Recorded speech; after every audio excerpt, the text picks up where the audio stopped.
नमस्कार दोस्तों, आप सभी लोग का एक बार फिर से स्वागत है एग्जाम नीति के यूट्यूब चैनल पे। आज की इस वीडियो में हम बात करने वाले हैं उत्तराखंड में निकली हुई एक भर्ती के बारे में। अभी रिसेंटली उत्तराखंड सरकार ने उत्तराखंड पुलिस की भर्ती निकाली है, तो इसी के विषय में विस्तार से चर्चा करेंगे। मैं आपको जो भी संभव आपके प्रश्न होंगे वो प्रश्नों के जवाब आपको इस वीडियो को देखने के बाद मुझे लगता है कि उनके आंसर मिल जाने चाहिए। तो पूरा सब कुछ देखेंगे कि कैसे ये फॉर्म कहाँ से कैसे भरे जाएंगे, साथ ही साथ कब तक भरे जाएंगे और कितनी पोस्ट है उसके बारे में भी विस्तार पूर्वक यहाँ पर चर्चा करते हैं। तो सबसे पहले देख लेते हैं, जैसा कि आप अपनी स्क्रीन पे देख पा रहे होंगे कि जो पुलिस भर्ती निकली हुई है इसमें जो जनपदीय पुलिस जो रहती है हमारी, जो आपको किसी भी ज़िले के अंदर पुलिस रहती है, किसी राज्य में जो अलग अलग डिस्ट्रिक्ट के अंदर जो पुलिस आपको दिखती है, तो बेसिकली ये पुरुषों के लिए सिर्फ जो मतलब पुरुष हैं वो इसमें भर सकते हैं। जो जनपदीय पुलिस रहती है उसके अंदर जो है 785 पद है। ये याद रखिएगा, ये सिर्फ पुरुषों के लिए, पुरुषों की बात यहाँ पर हो रही है। महिलाओं वाले पद जो है इसमें शामिल नहीं है। उनके पद ये फायरमैन वाले में है, वो मैं आपको आगे बताऊंगा। इसी तरीके से पीएसी और आईआरबी में जो है 291 पद हैं। और अगर ये फायरमैन यानी कि जो हमारा जो अग्निशमक विभाग होता है, फायर डिपार्टमेंट होता है, उसमें जो पोस्ट निकली हुई है वो 445 निकली हुई है। और यही वो डिपार्टमेंट है जहाँ पर महिलाएं भी आवेदन कर पाएंगी। तो मतलब ये जो 445 पोस्ट निकली हुई हैं इसी में जो है महिलाओं की पोस्ट भी है। कितनी है वो मैं आगे वीडियो में आपको बताऊंगा। तो अगर इन सभी को ऐड कर दिया जाए तो टोटल 1521 पद जो है यहाँ पर खाली हैं और उन्हीं के लिए जो है ये भर्ती निकाली गई है। तो यहाँ पर देख लेते हैं जो विज्ञापन का जो प्रकाशन हुआ है वो 28 तारीख को हुआ है, 28 दिसंबर 2021 को। आवेदन आरंभ होंगे 3 तारीख से, 3 जनवरी से शुरू होंगे। और अंतिम जो आवेदन की अंतिम तिथि है वो 16 फरवरी है। और लिखित परीक्षा की अनुमानित जो तिथि दे रखी है वो जून 2022 दे रखी है। हालांकि ये आगे बढ़ सकती है, तो संभावनाएं पूरी हैं इसमें। तो चलिए अब देख लेते हैं। जैसा कि मैंने आपको पहले ही बता दिया कि टोटल 1521 पद हैं और कहाँ पर कितने पद हैं वो मैंने आपको बता दिया है। अब थोड़ा सा इसके बारे में विस्तार से देख लेते हैं ताकि आपको समझ में आ जाएगा। तो अगर हम रिक्तियों की अगर बात करते हैं तो जो हमारी जो आरक्षी पुलिस है, जो आपका ज़िले वाली जो पुलिस है, ठीक है, उत्तराखंड में मतलब जो पुलिस है ज़िले की, उसके पोस्ट की बात यहाँ पर हो रही है। जो पीएसी जो पुलिस बल है उसके लिए यहाँ पर बात हो रही है। तो 785 पद जो है इसमें है। और किसके लिए कितने पद हैं यहाँ पर दे दिया गया। जैसे कि मैंने आपको पहले ही बता दिया है कि महिलाओं के लिए इसमें कोई पद है नहीं। तो यहाँ जाहिर सी बात है कि महिलाएं इस 2 कैटेगरी के अंदर नहीं भर पाएंगी, तो इसी वजह से जो है यहाँ पर महिलाओं के लिए आरक्षित पद भी नहीं है। तो 785 जो है इसके अंदर दिए गए हैं और 291 पद जो है इसमें दिए गए हैं। जिसमें से अगर हम सिर्फ सामान्य के लिए बात करते हैं तो सामान्य जो सीटें हैं वो 416 हैं पुलिस विभाग के अंतर्गत, ये जो आरक्षी पुलिस है इसमें। और जो पीएससी वाली जो पुलिस है इसमें सामान्य के लिए 154 पद है। और बाकी अलग अलग कैटेगरी के जो आरक्षण है, अनुसूचित जाति, अनुसूचित जनजाति, वो सब आपको यहाँ पर अपनी स्क्रीन पे दिखाई दे रहे हैं। तो ठीक है, एक बार मैं फिर से रिपीट कर रहा हूँ, ये पुरुष वाले हैं जहाँ पर कि सिर्फ पुरुष आवेदन कर सकते हैं। अब चलिए वो पद देख लेते हैं जहाँ पर कि महिलाएं भी आवेदन कर पाएंगी, ये वाला। उसके बाद मैं आपको विस्तार से एक साथ इसको समझा दूंगा। एक काम करते हैं कि इसको पहले हम जो क्वालिफिकेशन है वो भी देख लेते हैं ताकि आपको समझ में आ जाएगा। ठीक है, इन 2 पदों के लिए देख लेते हैं, ये वाले 2 जिसमें कि ये 2 पदों के लिए। तो चलिए यहाँ पर अगर हम देखेंगे तो ये जो है यहाँ पर जो सेक्शन आता है इसमें मांगी गई है वो इंटरमीडिएट आपको होना चाहिए। आप कहीं से भी आपने अगर इंटर किया हुआ है तो आप इन पदों के लिए जो है आवेदन कर पाएंगे। ठीक है, और इसके अलावा अगर हम बात करते हैं कुछ यहाँ पर जो शारीरिक जो आहर्ताएँ हैं उनके बारे में, तो जो सामान्य और अन्य पिछड़े वर्ग यानी कि जो ओबीसी के हैं और अनुसूचित जाति के हैं, जो एसटी वाली कैटेगरी के लोग हैं, वो जो है उनकी ऊंचाई होनी चाहिए 165 सेंटीमीटर।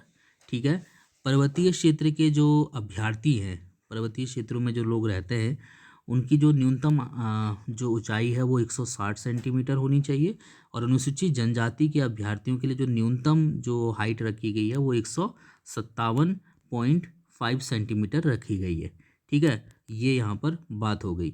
इसी तरीके से सीने की माप की अगर हम बात करते हैं तो जो सामान्य ओबीसी और एसटी कैटेगरी के लोग हैं उसमें बिना फुलाए जो है आपकी जो न्यूनतम जो चेस्ट की जो माप है वो 78.8 सेंटीमीटर होनी चाहिए और फुलाने के बाद जो है 83.8 सेंटीमीटर हो जानी चाहिए। कुल मिला के बात ये है कि ये न्यूनतम से आपको मतलब रखना है, न्यूनतम से आपको मतलब रखना है कि इससे कम नहीं होनी चाहिए बिना फुलाए। ठीक है, इससे कम नहीं होनी चाहिए बिना फुलाए। और फुलाने के बाद आपको कम से कम 5 सेंटीमीटर का जो है आपके सीने में फुला फुला जो है मतलब फैलाव होना चाहिए। ठीक है, जब आप सीना फुलाएं तो 5 सेंटीमीटर उसको बढ़ जाना चाहिए। थोड़ी देर के लिए मान लेते हैं कि न्यूनतम मांगी गई है 78.8 सेंटीमीटर और मान लेते हैं कि किसी की 80 सेंटीमीटर चेस्ट की नाप है।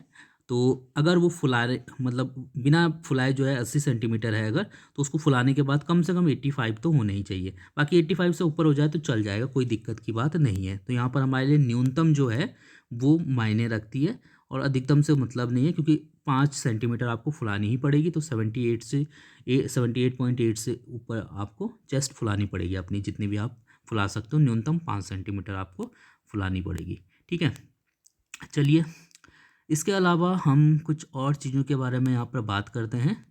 अच्छा, यहाँ पर देखिए जो यहाँ पर दे रखा है ना, ये जो अ, पर्वतीय क्षेत्र वालों के लिए या फिर अनुसूचित जनजाति के अभ्यर्थियों के लिए जो हाई मतलब जो चेस्ट की जो साइज है उसमें भी यहाँ पर थोड़ा आप देख रहे होंगे कम मांगी गई है। इसी तरीके से हाइट में भी थोड़ा कम मांगी गई है। जैसे यहाँ पर ये देखिए, ये वैसे नॉर्मल वालों के लिए 165 मांगी गई है, लेकिन अगर आप पर्वतीय क्षेत्र के हैं तो 160 हो जाएगी। तो अगर हम वैसे बात करते हैं कि ये जो निर्धारित कैसे होगा कि आप पर्वतीय क्षेत्र के हैं या फिर मैदानी क्षेत्र के, तो देहरादून, पूरी चकराता तहसील और राजपुर की ऊंचाई से ऊपर गंगा तथा यमुना नदियों के मध्य स्थित देहरादून तहसील के उत्तर और पूर्व में स्थित मसूरी पहाड़ी का क्षेत्र, नैनीताल तथा गढ़वाल, कोटद्वार सहित सब माउंटेन सड़क के ऊपर का क्षेत्र, पिथौरागढ़, अल्मोड़ा, चमोली, टिहरी गढ़वाल और उत्तरकाशी जिलों को इसमें शामिल किया गया है। इसी तरीके से जो नए जनपद बने हैं जिसमें कि बागेश्वर, रुद्रप्रयाग, चंपावत है, इसका संपूर्ण भाग भी इससे पूर्व में क्रमशः जनपद अल्मोड़ा, चमोली और पिथौरागढ़ के भाग होने के कारण पर्वतीय क्षेत्र माने जाएंगे। तो कुल मिलाकर जो मैदानी क्षेत्र हैं, जैसे कि अगर हम बात करते हैं उधम सिंह नगर, तो ये मैदानी कैटेगरी में आ जाते हैं और जहाँ भी पहाड़ी इलाका होगा वो फिर पर्वतीय क्षेत्रों में आ जाएंगे। सिंपल सा फंडा है, कोई दिक्कत की बात नहीं है। ठीक है, इस तरीके से इसमें शारीरिक दक्षता की अगर आप बात करते हैं तो 100 अंकों की जो है यहाँ पर शारीरिक परीक्षा होगी आपकी। फिजिकल जो टेस्ट होगा वो 100 अंकों का होगा और इसमें लगभग मतलब आपको मिनिमम जो है 50% नंबर लाने पड़ेंगे प्रत्येक कैटेगरी के अंदर। ठीक है, हर कैटेगरी में आपको 50 नंबर लाने पड़ेंगे। जैसे मैं एक समझा देता हूँ, बाकी आप आगे देख लेना। जैसे क्रिकेट बॉल थ्रो की अगर हम बात करते हैं तो इसका पूर्णांक जो है 20 नंबर का है। ठीक है, तो अगर आप कोई जो जो बॉल है उसको अगर 50 मीटर तक थ्रो करते हैं तो आपको 10 नंबर मिल जाएंगे। 55 मीटर तक थ्रो करेंगे तो 12 नंबर मिल जाएंगे। 60 मीटर तक थ्रो करेंगे तो 14 नंबर। 65 मीटर तक थ्रो करेंगे तो 16 नंबर और 70 मीटर तक थ्रो करेंगे तो 20 नंबर आपको मिल जाएंगे। ठीक है, तो आपको मतलब कम से कम जो है आपको 10 नंबर तो लाने ही पड़ेंगे। मान लीजिए आप 50 मीटर नहीं फेंक पाते हैं, आप 48 फेंक पाते हैं या फिर 49.5 फेंक पाते हैं या फिर 49.9 फेंक पाते हैं, तो क्या आपको कोई नंबर मिलेगा? बिल्कुल नहीं मिलेगा। समझ में आया? तो कम से कम 50 मीटर आपको फेंकना पड़ेगा। इसी तरीके से लंबी कूद का भी है, आपको कम से कम 13 फीट तो कूदना पड़ेगा और 13 फीट अगर आप कूदेंगे तो 10 नंबर मिल जाएंगे। 14 फीट कूदेंगे तो 12 नंबर, 15 फीट कूदेंगे तो 14 नंबर और इसी तरीके से आपको इस तरीके से पूरे नंबर मिलते जाएंगे। मतलब आप जितना कूदेंगे आपको मौका दिया जाएगा। ठीक है, एक मौका दिया जाएगा, आप जितना कूद पाएंगे उतना नंबर आपको मिल जाएगा। मान लीजिए आपको बोला गया कूदने को, आप कूदे और आपने 15 मीटर कूद लिया, 15 फीट की दूरी तक आपने कूद लिया, तो 15 फीट के कितने नंबर आपको मिल जाएंगे? 14 नंबर मिल जाएंगे। फिर अगले वाले की बारी आ जाएगी। समझ में आया? बस इसी तरीके से चिनअप, बैठक, दंड, दौड़ व चाल इसमें शामिल है। तो आप सभी लोग सभी चीज़ें देख सकते हैं। 3 किलोमीटर की दौड़ है या फिर आप चल भी सकते हो, कोई दिक्कत की बात नहीं है, लेकिन आपको 20 मिनट में इस 20 मिनट की निर्धारित समय में आपको ये पूरा करना होगा। मान लेते हैं कि अगर आप 20 मिनट में 20 मिनट में आप पूरी कर लेते हैं ये दौड़ को, या कह सकते हो पैदल भी आप चल सकते हो, ज़रूरी नहीं है। लेकिन 20 मिनट में आपने अगर कंप्लीट किया तो आपको 10 नंबर मिलेंगे। अगर आपने 20 मिनट से पहले यानी कि 18 मिनट में कर लिया तो 12 नंबर मिलेंगे। 16 मिनट में किया तो 14 नंबर मिलेंगे। और इसी तरीके से अगर आपने 10 मिनट में कर लिया तो 20 नंबर आपको मिल जाएंगे। 14 मिनट में करेंगे तो 16 नंबर, और 12 मिनट में करेंगे तो 18 नंबर आपको मिल जाएंगे। तो कुल मिला के बात सीधी सी ये है कि आप जितनी जल्दी पूरा कर देंगे ये दौड़ को, उतने ज़्यादा नंबर आपके मिल जाएंगे। ठीक है, चलिए इसके अलावा कुछ और चीज़ें हैं। लिखित परीक्षा की अगर हम बात करते हैं तो आप देख पाएंगे कि लिखित परीक्षा 100 अंकों की होगी, जो कि यूके ट्रिपल एस सी कर पाता। तो सभी परीक्षाएं 100 ही नंबर की इनकी होती हैं ग्रुप सी की कैटेगरी के अंदर। तो वही परीक्षा है, 2 घंटे की परीक्षा होगी, जिसमें सामान्य हिंदी, सामान्य ज्ञान, सामान्य अध्ययन, जो कि जिसके अंदर उत्तराखंड वाला शामिल है, और जो हमारा जो जीके है वो सभी इसमें इसके अंदर शामिल है। मैंने यूके ट्रिपल एस सी के जो परीक्षा मॉडल है उसके बारे में विस्तार से चर्चा कर रखी है, आप वो वीडियो देख सकते हैं। और इसके अलावा ये जो पूरा का पूरा आपका एक तरीके से जो भर्ती है, इससे रिलेटेड मेरी वीडियोस आएंगी, वो आप देख सकते हैं, तो वहाँ से आपको लाभ मिलेगा। चलिए आप फायर डिपार्टमेंट की बात कर लेते हैं। फायर डिपार्टमेंट में जैसा कि हमने पहले बात की है, 445 टोटल इसमें पोस्ट हैं, जिसमें कि महिलाएं भी आवेदन कर सकती हैं और पुरुष भी इसमें आवेदन कर सकते हैं। ठीक है, और आप यहाँ पर से देख पा रहे होंगे टोटल जो पद है वो यहाँ पर दिए गए हैं। तो आप यहाँ पर देख सकते हैं सभी के लिए जो आरक्षण कैटेगरी है वो यहाँ पर डिवाइड कर दी गई है, तो आप यहाँ पर आवेदन कर पाएंगे। ठीक है, इस विभाग में महिलाएं भी आवेदन कर सकती हैं। चलिए अगर यहाँ पर शैक्षिक अर्हता की अगर हम बात करते हैं तो ऊपर की तरह सेम इसमें भी वही है कि आपको जो है जो इंटरमीडिएट परीक्षा है वो पास होनी चाहिए। सैलरी वगैरह यहाँ पर दी गई है, कितनी मिलेगी क्या मिलेगी। ठीक है, शारीरिक अर्हता की हम बात करते हैं तो इसमें जो शारीरिक अर्हता है वो सामान्य, अन्य पिछड़े वर्ग और अनुसूचित जातियों के लिए अगर हम बात करते हैं तो 152 सेंटीमीटर आपकी कम से कम ऊंचाई होनी चाहिए। ठीक है, कम से कम इतनी ऊंचाई होनी चाहिए। याद रखिएगा यहाँ पर हम किसकी बात कर रहे हैं, फायर डिपार्टमेंट में महिलाओं के लिए यहाँ पर फिलहाल में बात कर रहे हैं। ठीक है, महिलाओं के लिए बात की जा रही है यहाँ पर। अन्य जो अनुसूचित जनजाति हैं वहाँ पर 147 सेंटीमीटर आपकी हाइट होनी चाहिए, और पर्वतीय क्षेत्र के अगर आप रहने वाले हैं तो आपकी 147 सेंटीमीटर होनी चाहिए, और कम से कम जो आपकी जो आपका जो वज़न है वो 45 किलोग्राम होना चाहिए। तो अगर आप कमज़ोर हैं तो खाइए पीइए अपना वज़न बढ़ाओ, 45 किलोग्राम तो होना ही चाहिए। 45 किलोग्राम से अगर कम हो जाएगा तो आप बाहर हो जाएंगे, इसलिए खाने पीने पे ध्यान दो और 45 किलोग्राम से ज़्यादा वज़न बढ़ाओ। हालांकि ज़्यादा भी मत बढ़ा देना तो भी दिक्कत ही हो जाएगी। ठीक है, चलिए यहाँ पर ये हमने बात कर ली। पर्वतीय क्षेत्र का निर्धारण कैसे होगा मैं आपको पहले ही बता चुका हूँ। इसके अलावा अगर हम कुछ और चीज़ों के बारे में बात करते हैं, यहाँ पर दिया गया है कि शारीरिक दक्षता से रिलेटेड दे रखा है कि शारीरिक मानक परीक्षा में सफल घोषित पात्र अभ्यर्थियों से शारीरिक दक्षता परीक्षा में सम्मिलित होने की अपेक्षा की जाएगी। महिला अग्निशामक के लिए न्यूनतम शारीरिक दक्षता परीक्षण।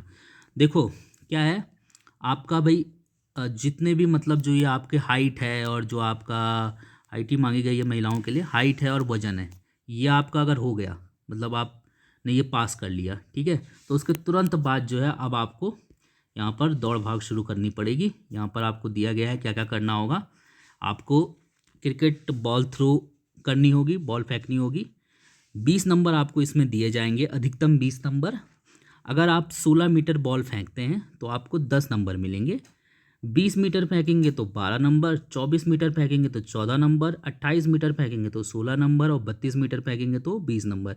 जैसा कि मैंने ऊपर बताया सेम ऐसा ही है, जितनी दूर फेंकोगे उतने नंबर मिलेंगे। अधिकतम 20 नंबर आपको इसमें मिलेंगे। लंबी कूद में भी वही है, आपको कम से कम 8 फीट दौड़ना पड़ेगा, 8 फीट जो है कूदना पड़ेगा। तो अगर आप क्वालिफाई होना चाहते हो तो कम से कम 8 फीट तो आपको दौड़ना ही कूदना ही पड़ेगा। उसके बाद उस पर आप जितनी भी फीट कूदेंगे उसका नंबर आपको जो है मतलब ज़्यादा मिलेगा। 13 फीट तक जो है आप 13 फीट में 20 नंबर हासिल कर सकते हो। इसी तरीके से दौड़ जो है यहाँ पर 50 मीटर की है। 50 मीटर की दौड़ बहुत कम होती है, लेकिन इसके लिए टाइम भी कम है। 16 सेकंड में अगर आप दौड़ पूरी कर लेंगे तो आपको 10 नंबर मिलेंगे, 15 सेकंड में पूरी करेंगे तो 12 नंबर, और इसी तरीके से अगर आप 11 सेकंड के अंदर कर लेंगे तो 20 नंबर आपको पूरे मिल जाएंगे। ठीक है, इसी जगह शटल रेस हो गया, और रस्सी कूद वगैरह भी है इसमें। तो जैसा आप देख सकते हैं, प्रैक्टिस अगर करेंगे तो ये आप आसानी से कर लेंगे। 1 मिनट में 80 बार अगर आप करेंगे तो 20 नंबर मिलेंगे, 75 बार करेंगे तो 18 नंबर मिलेंगे। ठीक है, तो रस्सी कूद भी आप प्रैक्टिस कर सकते हैं। इसी तरीके से फायरमैन में अगर पुरुष हैं तो पुरुषों के लिए यहाँ पर कुछ मानक दिए गए हैं। यहाँ पर हाइट ज़्यादा मांग गई है पुरुषों की फायर डिपार्टमेंट के लिए। तो सामान्य, अन्य पिछड़ा वर्ग और अनुसूचित जाति के अगर पुरुष हैं आप और फायर डिपार्टमेंट के लिए आवेदन करेंगे तो 168 सेंटीमीटर आपकी हाइट होनी चाहिए। पर्वतीय क्षेत्रों के अभ्यर्थियों के लिए 160 सेंटीमीटर और अनुसूचित जनजाति के अभ्यर्थियों के लिए 157.5 सेंटीमीटर हाइट होनी चाहिए। इसी तरीके से यहाँ पर हम बात करते हैं सीने की माप की। तो जो भी सभी अभ्यर्थियों की यहाँ पर बात की गई है, जो सभी कैटेगरी के अभ्यर्थियों की कम से कम बिना फुलाए जो है 81.3 सेंटीमीटर सीना होना चाहिए, और फुलाने के बाद जो है 86.3 सेंटीमीटर होना चाहिए। ठीक है, तो मतलब 81.3 सेंटीमीटर न्यूनतम होना चाहिए, और इसके ऊपर आप चाहे जितना फुला लो, लेकिन कम से कम 5 सेंटीमीटर तो फुलाना ही पड़ेगा।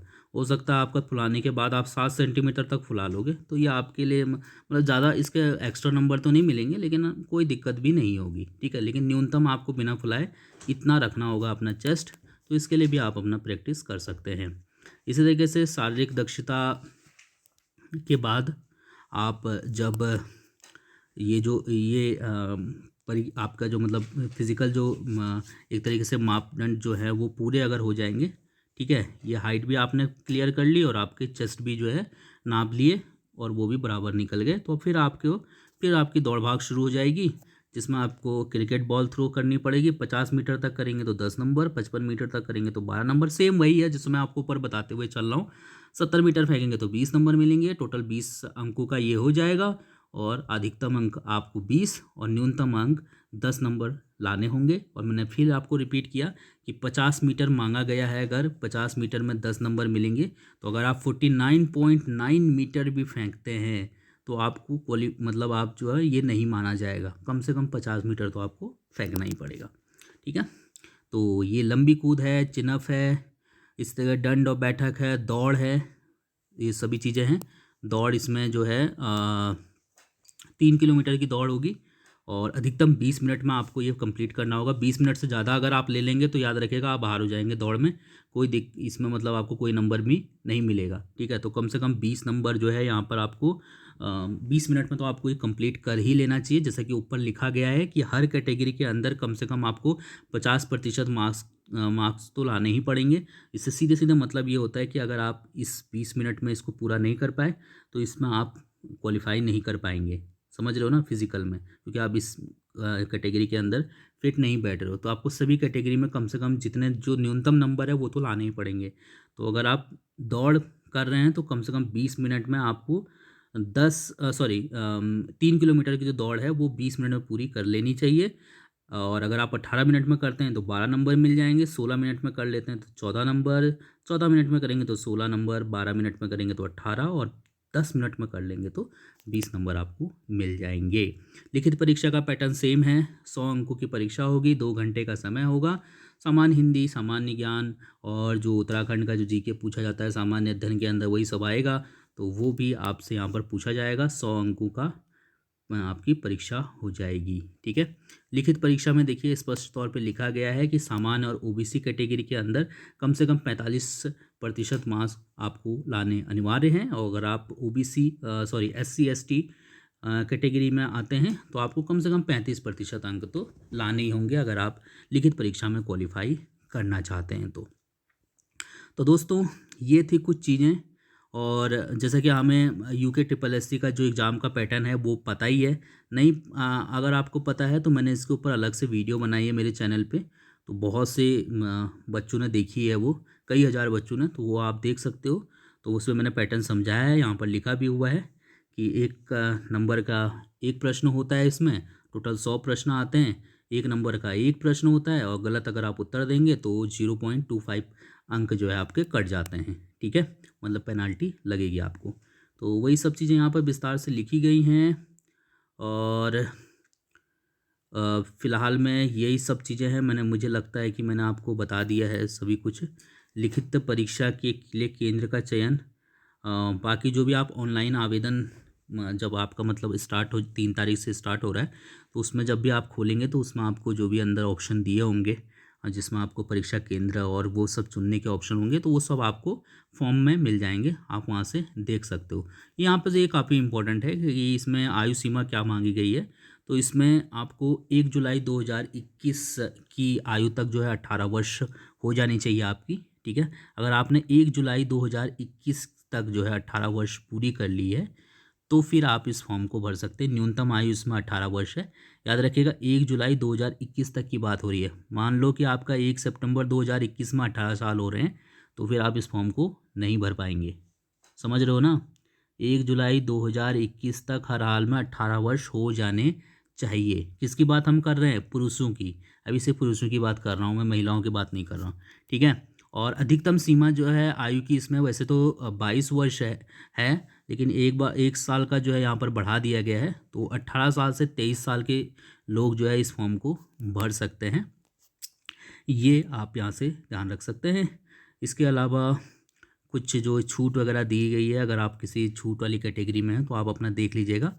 अनुसूचित जाति, अनुसूचित जनजाति, उनको जो भी छूट है अधिकतम 5 वर्ष की, वो यहाँ पर मान्य है, वो आप नोटिफिकेशन पढ़ सकते हैं। इसके अलावा अगर हम कुछ और चीज़ों के बारे में बात करें तो अच्छा, यहाँ पर एक महिलाओं की जो आयु है उसकी तो यहाँ पर हमने बात की नहीं है, तो उसकी भी बात कर लेते हैं। यहाँ पर देखिए, महिलाओं की अगर हम बात करते हैं तो महिलाओं की जो आयु है वो न्यूनतम 18 वर्ष और अधिकतम 26 वर्ष होनी चाहिए। 26 वर्ष से अधिक के अगर आप होंगे तो आप फॉर्म नहीं भर पाएंगे, 18 वर्ष से कम के होंगे तो भी आप फॉर्म नहीं भर पाएंगे। 18 वर्ष आपको कब पूरे होने चाहिए? 1 जुलाई 2021 तक। समझ में आया? 1 जुलाई 2021 तक आपको 18 वर्ष हो जाने चाहिए। अगर इसके बाद अगर आपको 18 वर्ष हुए हैं तो आप फॉर्म नहीं भर पाएंगे। फिर से बोल रहा हूँ, कुछ समझ में नहीं आएगा तो कमेंट करके पूछ लेना, मैं अवश्य आपके आंसर देने की कोशिश करूँगा। बाकी इसमें चिकित्सा स्वास्थ्य परीक्षण है, ये तो हम बाद में बात कर लेंगे, कोई दिक्कत नहीं। अगर आपका रिटर्न निकल गया तो फिर उसके बाद की बातें हैं ये सब। बाकी वही सब इन फॉर्म में जो नॉर्मल चीज़ें होती हैं वही सब हैं, बाकी इसमें कुछ ऐसा खास नहीं है। मुझे लगता है कि मैंने आपको सभी चीज़ें बता दी हैं। और यहाँ पर एक चीज़ और है जो आप देख सकते हो, इसमें इस बार जो ये फॉर्म है ये बिल्कुल फ्री है, तो इसमें आपसे कोई पैसा नहीं लिया जाएगा, ये एक अच्छी बात है, ठीक है। तो चलिए, हम यहीं पर थैंक यू सो मच करना चाहेंगे आपको, क्योंकि मुझे नहीं लगता कि जो मतलब आगे नोटिफिकेशन है इसमें कुछ और बचा हुआ है। अगर आपको कोई चीज़ समझ में ना आई हो तो आप कमेंट कर लीजिएगा, तो मैं कोशिश करूँगा कि आपके जवाब जल्द से जल्द आपको दे दूँ। थैंक यू सो मच, आपका दिन शुभ हो। और हाँ, आप इससे रिलेटेड अगर स्टडी करना चाहते हैं तो आप चैनल को सब्सक्राइब करके नोटिफिकेशन बेल को तैयार रखिए।